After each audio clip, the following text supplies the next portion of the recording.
Assalamualaikum warahmatullahi wabarakatuh anak-anakku sekalian. Jadi ketemu lagi dengan Pak Guru hari ini di tema 2 muatan IPS.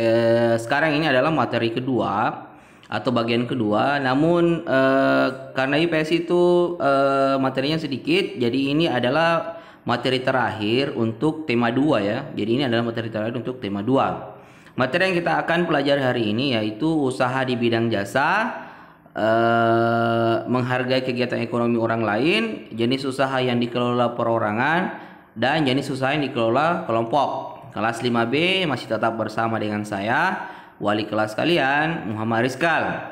Oke, kita lanjut ya. Yang pertama adalah jenis usaha bidang jasa. Jadi saya ingin sampaikan kepada anakku sekalian, jenis usaha itu sebenarnya ada dua macam ya. Ada namanya jenis usaha dalam bentuk menjual barang, dan yang kedua adalah jenis usaha yang menawarkan jasa kepada orang lain. Maksudnya itu adalah kita memberikan jasa kita kepada orang lain dan kita dibayar. Kalau barang itu artinya kita ada barang kita jual kepada orang lain. Itu perbedaannya. Oke, kita lanjut. Jenis usaha pariwisata merupakan usaha di bidang jasa, yaitu salah satu contohnya adalah pariwisata. Bidang jasa berkaitan dengan pemberian layanan kepada konsumen. Contoh usaha jasa selain pariwisata antara lain itu perbankan, keuangan, asuransi, kesehatan, dan hukum. Jadi di sini ada contoh, misalnya kalau hukum itu adalah pengacara, itu adalah jasa. Kesehatan misalnya dokter, itu adalah jasa. Dan lanjut ya, sektor jasa di Indonesia, terutama pariwisata berkembang pesat. Pesatnya jasa pariwisata didukung potensi panorama alam Indonesia yang elok. Jadi kenapa pariwisata besar di Indonesia? Itu karena memang alam Indonesia itu indah. Jadi di mana-mana itu kita akan menemukan alam-alam di Indonesia yang sangat-sangat indah seperti itu. Ya, di Bali, di Wakatobi, di banyak lagi alam-alam yang indah di Indonesia dijadikan orang objek wisata. Oke. Contoh objek wisata alam adalah danau, pantai bukit, pegunungan, gunung, suaka alam, serta flora dan fauna. Contoh objek wisata budaya adalah kesenian daerah, upacara adat. Kalau misalnya upacara adat itu kita paling terkenal di Sulawesi Selatan itu ada di Tanah Toraja.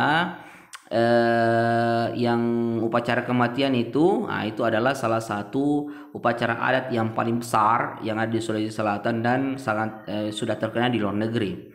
Keraton dan candi. Perkembangannya serta pariwisata menumbuhkan usaha-usaha penunjang jasa pariwisata. Usaha-usaha di bidang jasa pariwisata itu contohnya antara lain sebagai berikut. Ini contohnya ya, khusus di pariwisata.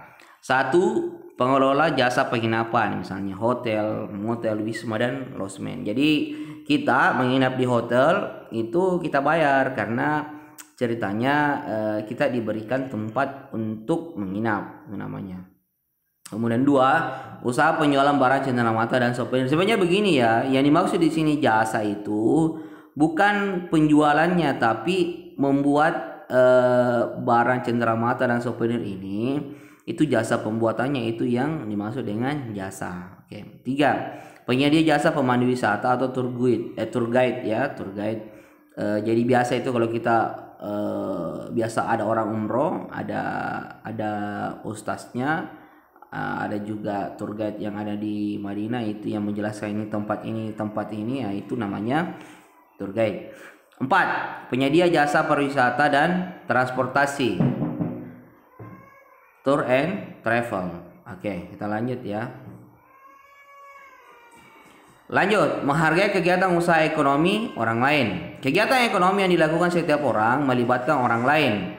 Keterlibatan orang lain dapat dilihat dari kegiatan produksi, distribusi, dan konsumsi.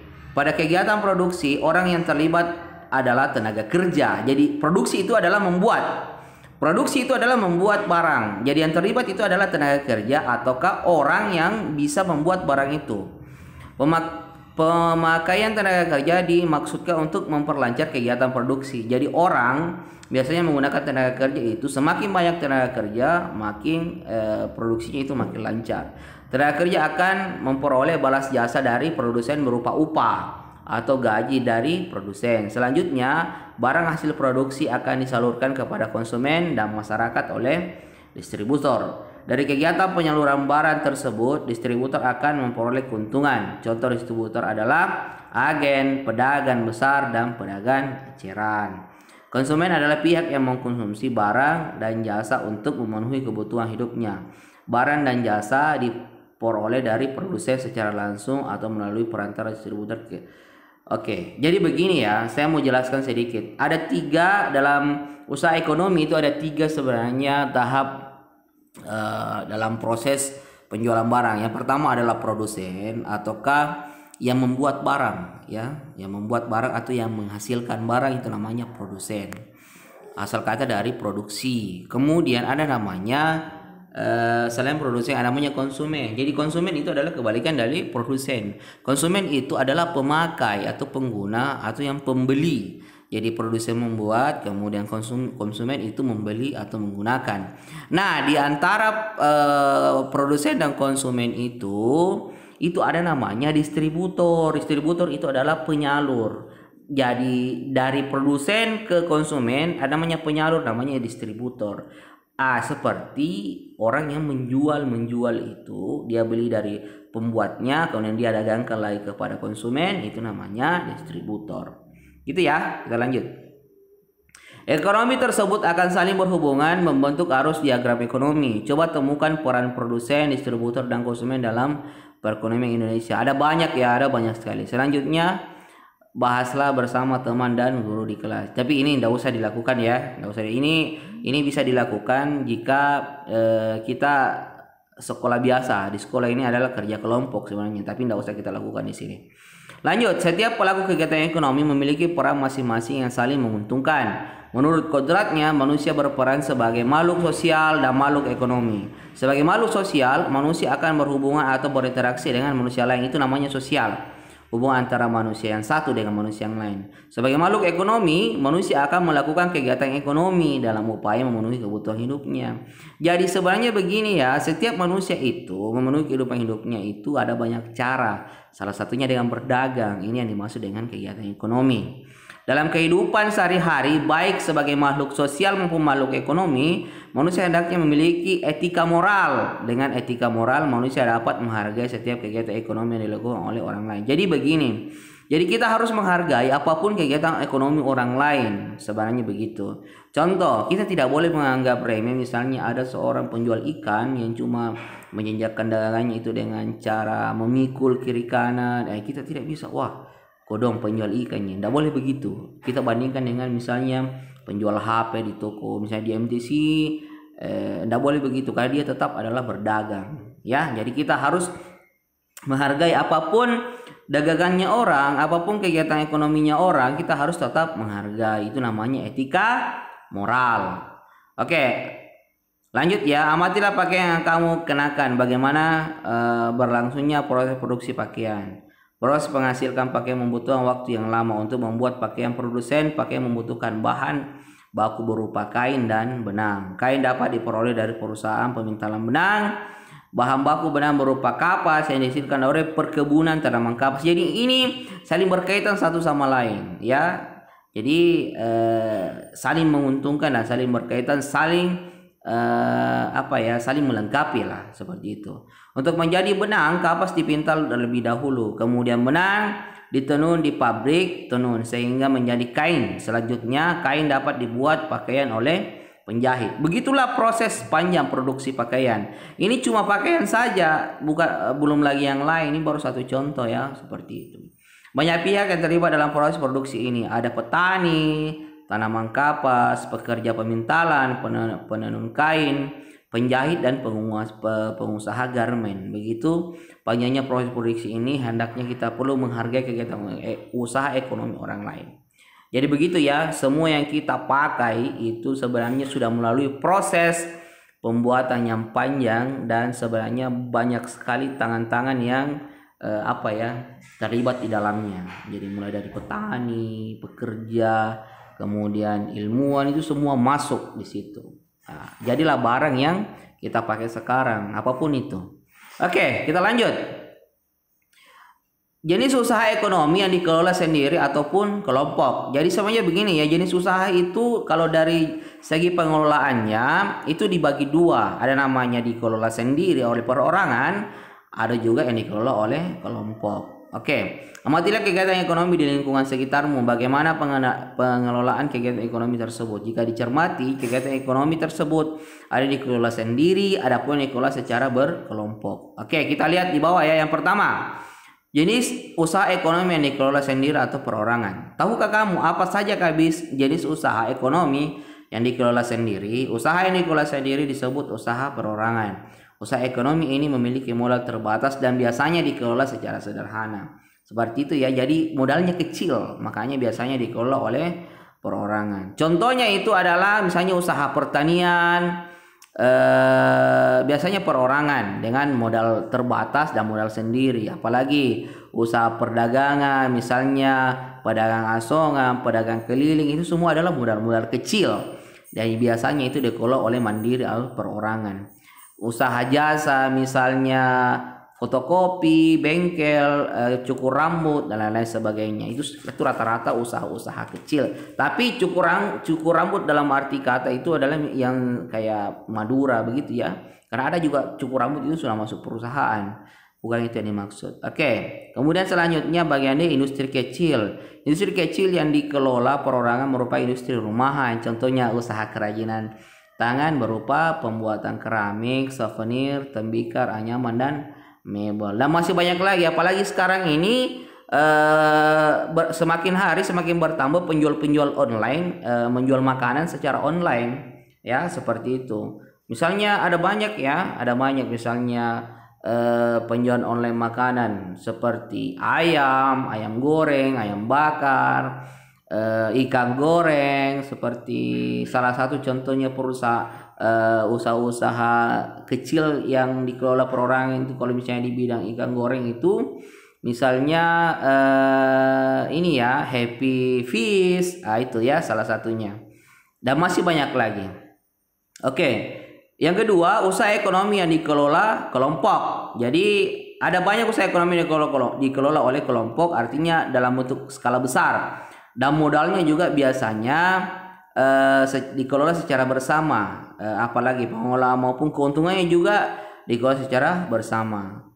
Jadi ada modalnya itu dikelola bersama, dapat untung juga didapatkan secara bersama. Itu yang dimaksud. Yang pertama itu adalah firma. Di sini penjelasannya ya, firma adalah usaha ekonomi bersama yang didirikan oleh sekurangnya dua sekutu. Pendiri firma biasanya orang yang saling kenal satu dengan yang lain. Setiap anggota firma memiliki hak untuk bertindak atas nama firma. Anggota firma juga bertanggung jawab secara penuh atas risiko kerugian firma. Usaha berbentuk firma biasanya bergerak di bidang layanan konsultasi hukum dan keuangan. Biasanya kalau firma itu perusahaan firma itu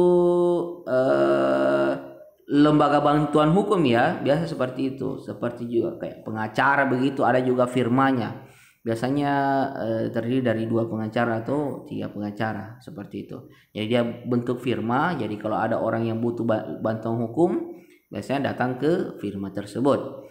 Lanjut, persekutuan komoditer atau sering kita kenal dengan CV. Ini sering kita dengar CV Teguh, CP Kencana Sakti, itu seperti itu. Didirikan oleh sekurangnya 2 orang yang menyetorkan modal pada CP. Terdapat 2 jenis sekutu, yaitu sekutu aktif dan sekutu pasif. Sekutu aktif berperan sebagai investor.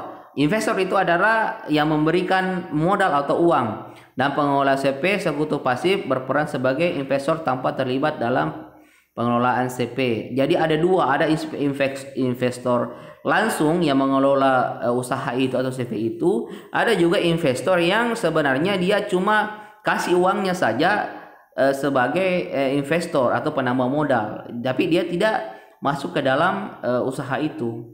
Tapi jika ada keuntungannya dia juga pasti dapat. Ada perhitungan-perhitungan tersendirinya. Usaha berbentuk CP dapat dikembangkan dari firma. Jadi dari firma ini bisa lebih besar lagi menjadi sebuah CP. Ini dimungkinkan jika firma ingin memperluas usahanya dan membutuhkan banyak modal seperti itu. Jadi kapan firmanya itu butuh banyak modal, kita dibentuklah namanya CV supaya investor dari luar itu bisa masuk untuk menambah modalnya. Begitu ya. Lanjut C, perseroan terbatas atau PT. Ini juga kita sering dengar PT. Adalah usaha bersama yang modalnya berupa kumpulan saham. Jadi di sini sudah berbicara saham. Saham diartikan sebagai bukti kepemilikan suatu perusahaan atas penyetoran modal. Setiap usaha saham memiliki nilai berupa dividen ya. Bagi perseroan yang ingin mengembangkan dan memperluas usaha, sahamnya dapat diperdagangkan di pasar modal. Jadi begini ya. Jadi sebenarnya ini ada orang biasa memilih saham, ada misalnya satu perusahaan atau perseroan terbatas itu, ada orang misalnya memiliki, saya beli saham, saya memiliki saham di situ 30%. Jadi biasanya kalau sahamnya 30%, biasanya keuntungannya 30% juga di ke sana. Tapi ada perhitungan-perhitungan khususnya yang mungkin orang perusahaan juga yang tahu ya. Jadi kita lanjut saja. Kemudian bagian D, badan usaha milik negara atau BUMN. Nah, ini adalah perusahaan negara, yaitu dapat membentuk perusahaan umum, perum, dan perseroan terbatas. BUMN bergerak di bidang usaha yang bersifat strategis dan vital. Di Indonesia juga terdapat badan usaha milik daerah, BUMD, atau perusahaan daerah. BUMD merupakan perusahaan yang modalnya dimiliki pemerintah daerah. Apa saja tujuan pendirian BUMD? Tujuan pendirian BUMD sebagai berikut: ikut melaksanakan pembangunan ekonomi daerah dan pembangunan ekonomi nasional. Yang kedua, memenuhi kebutuhan rakyat dan menyediakan lapangan kerja untuk mewujudkan masyarakat adil dan makmur. Jadi kalau contoh BUMN itu misalnya bank ya, BRI, Bank Rakyat Indonesia itu BUMN. Kemudian apalagi BNI, Bank Nasional Indonesia itu adalah BUMN juga. Jadi semua itu adalah milik negara, seperti itu ya. Kita lanjut. Yang terakhir adalah koperasi. Di Indonesia berkembang usaha bersama yang bertujuan mensejahterakan anggotanya. Usaha yang dimaksud adalah ini yang dimaksud dengan koperasi. Menurut Undang-Undang Nomor 25 Tahun 1992 tentang perkoperasian, koperasi adalah badan usaha yang beranggotakan orang-orang atau badan hukum koperasi dengan melandaskan kegiatan berdasarkan prinsip koperasi sekaligus gerakan ekonomi rakyat yang berdasarkan asas kekeluargaan. Itu pengertiannya ya. Koperasi sesuai dengan Undang-Undang Dasar 1945 pasal 33 ayat 1. Lanjut. Yaitu bentuk perekonomian disusun atas usaha bersama berdasarkan asas kekeluargaan. Jadi kalau ditanya apa itu pengertian koperasi menurut Undang-Undang Dasar 1945 pasal 33 ayat 1, yaitu bentuk perekonomian yang disusun atas usaha bersama berdasarkan asas kekeluargaan. Ini saja pengertian yang kamu tahu ya. Ya kalau ditanya itu saja yang kamu jawab. Koperasi sesuai dengan Undang-Undang Dasar 1945 pasal 33 ayat 1, yaitu membentuk perekonomian disusun atas usaha bersama berdasarkan asas kekeluargaan. Koperasi pertama kali dikembangkan oleh Trandas Muhammad Hatta. Ini adalah bapak koperasi ya. Biasanya dijuluki oleh bapak koperasi. Ada beberapa bentuk koperasi yang berkembang di Indonesia. Bentuk-bentuk koperasi Indonesia sebagai berikut. 1. Koperasi konsumsi, yaitu usaha bersama menyediakan berbagai barang konsumsi untuk memenuhi kebutuhan sehari-hari. Contohnya beras, gula, minyak, sabun, peralatan rumah tangga dan yang lain. Kemudian yang kedua ada namanya koperasi simpan pinjam, yaitu usaha bersama yang menyediakan layanan simpan dan pinjam. Koperasi jenis ini menerima simpanan dari anggota, selanjutnya uang yang telah terkumpul dipinjamkan lagi kepada anggota, namanya koperasi simpan pinjam. Ya, jadi anggotanya sendiri yang menyimpan uang bagi yang ada uangnya, dan bagi yang lagi membutuhkan uang, anggotanya kembali meminjam uang yang dimasukkan oleh anggota lain. Itu namanya simpan pinjam. Lanjut, koperasi produksi, yaitu usaha bersama yang menyediakan bahan baku produksi dan menyalurkan hasil produksi anggotanya. Koperasi ini beranggotakan para produsen atau pengusaha, misalnya pengusaha batik, tahu dan tempe, serta sapi perah, dan masih banyak lagi.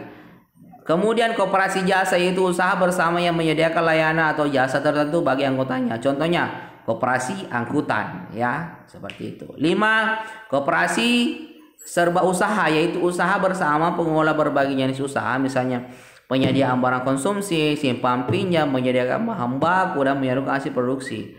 Contohnya KUD atau koperasi unit desa. Jadi semuanya itu ada di sana ya, untuk memudahkan masyarakat dalam kehidupan sehari-harinya. Begitu ya.